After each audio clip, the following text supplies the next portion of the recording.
नमस्ते दोस्तों, welcome to Vidhi online study.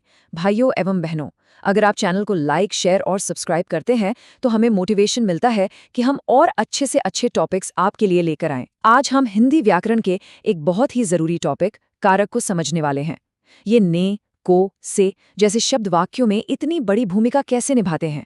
चलिए आज इस रहस्य को खोलते हैं। तो आज की हमारी चर्चा का रोड मैप क्या है? सबसे पहले हम समझेंगे कि भई ये कारक चीज क्या है। फिर हिंदी और संस्कृत में इसके कितने प्रकार होते हैं वो देखेंगे, उनके बीच का जो मेन डिफरेंस है उसे जानेंगे और हाँ, कुछ प्रैक्टिस क्वेश्चंस भी सॉल्व करेंगे। और आखिर में एक क्विक रिवीजन तो बनता ही है। तो चलिए शुरू करते हैं। ठीक है, तो सबसे पहले एकदम बेसिक से शुरू करते हैं। इसके प्रकार जानने से पहले ये समझना बहुत जरूरी है कि कारक का असली मतलब क्या है, इसकी जड़ क्या है। तो अगर बिल्कुल आसान शब्दों में कहूं ना, तो कारक वाक्य में वो गोंद है, वो कनेक्टर है जो संज्ञा या सर्वनाम का रिश्ता सीधे क्रिया यानी वर्ब से जोड़ता है। सोचिए, इसके बिना वाक्य के सारे हिस्से बिखरे बिखरे से लगेंगे। ये ही उन्हें एक्शन वर्ड से जोड़कर एक पूरा मतलब देता है। अच्छा, अब कारक को पहचानने के ना 3 अलग-अलग तरीके हैं। देखिए, पहला, जो एक्शन को कर रहा है वो कारक है। दूसरा, जो उस एक्शन का जनक यानी ओरिजिनेटर है वो कारक है। और तीसरा, जिसका एक्शन के साथ डायरेक्ट कनेक्शन हो उसे कारक कहते हैं। मतलब बात घूम फिरकर एक ही है, कारक का सीधा नाता क्रिया से होता है।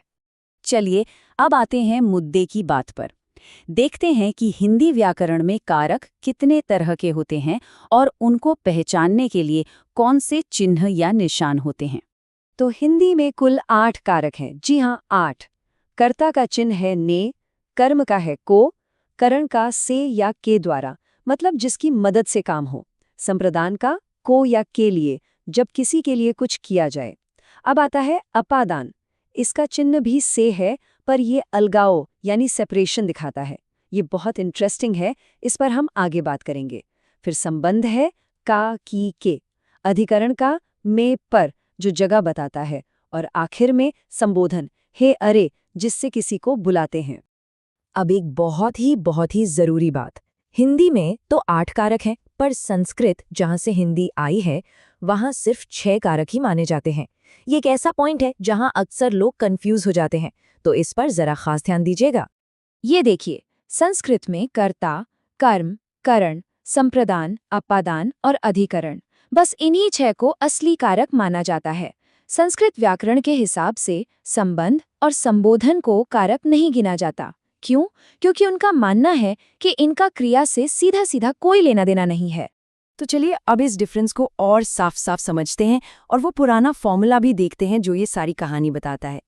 तो सबसे जरूरी बात जो एग्जाम के लिए याद रखनी है, हिंदी में कारक हैं 8 और संस्कृत में हैं 6। बस ये एक फंडामेंटल डिफरेंस है जिसे बिल्कुल नहीं भूलना है।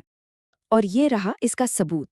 ये एक संस्कृत का सूत्र है, कर्ता कर्म च करणम संप्रदानम तथैव च अपादानाधिकरणे इत्याहुः कारकाणि षट्।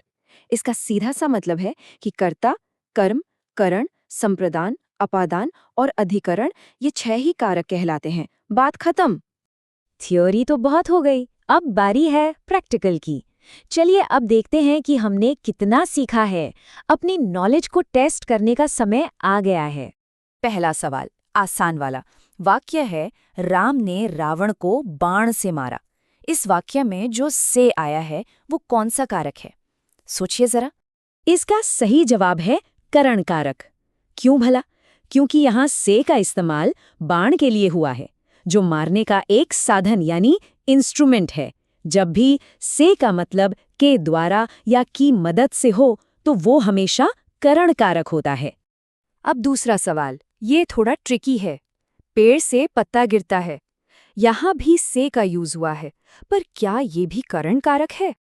जी नहीं, बिल्कुल नहीं। यहाँ सही जवाब है अपादान कारक। और यही तो सबसे बड़ा पॉइंट है। यहाँ से का मतलब है अलगाव या सेपरेशन। पत्ता पेड़ से अलग हो रहा है, जुदा हो रहा है। यही करण और अपादान के से का सबसे बड़ा फर्क है और सबसे ज्यादा गलतियां भी यहीं होती हैं। और ये रहा हमारा आखिरी सवाल, हे ईश्वर मेरी रक्षा करो। इस वाक्य में कौन सा कारक है? इसमें तो कोई ने, को, से जैसा साफ चिन्ह नहीं दिख रहा। इसका जवाब है संबोधन कारक, क्योंकि यहाँ हे ईश्वर का इस्तेमाल किसी को पुकारने या एड्रेस करने के लिए किया गया है, और यही तो संबोधन कारक की पहचान है। बहुत अच्छे।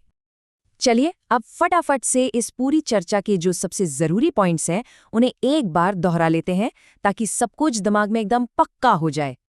तो मेन टेकअवे क्या है? नंबर 1, कारक का सीधा कनेक्शन हमेशा क्रिया से होता है। नंबर 2, हिंदी में 8 कारक होते हैं लेकिन संस्कृत में सिर्फ 6। कौन से 2 नहीं होते? संबंध और संबोधन। और नंबर 3 जो सबसे जरूरी है, से चिन्ह को लेकर हमेशा सावधान रहें। अगर वो साधन बता रहा है तो करण कारक, और अगर अलगाव दिखा रहा है तो अपादान कारक। बस इन बातों को याद रखिए, ये टॉपिक हमेशा के लिए क्लियर हो जाएगा। हमें उम्मीद है कि कारक पर ये पूरी चर्चा आपके लिए मददगार रही होगी। भाइयों एवं बहनों, अगर आप चैनल को लाइक, शेयर और सब्सक्राइब करते हैं तो हमें मोटिवेशन मिलता है कि हम और अच्छे से अच्छे टॉपिक्स आपके लिए लेकर आएं। इसलिए चैनल को लाइक करें, शेयर करें और सब्सक्राइब जरूर करें, क्योंकि आपका सपोर्ट ही हमारी सबसे बड़ी ताकत है। देखने के लिए धन्यवाद।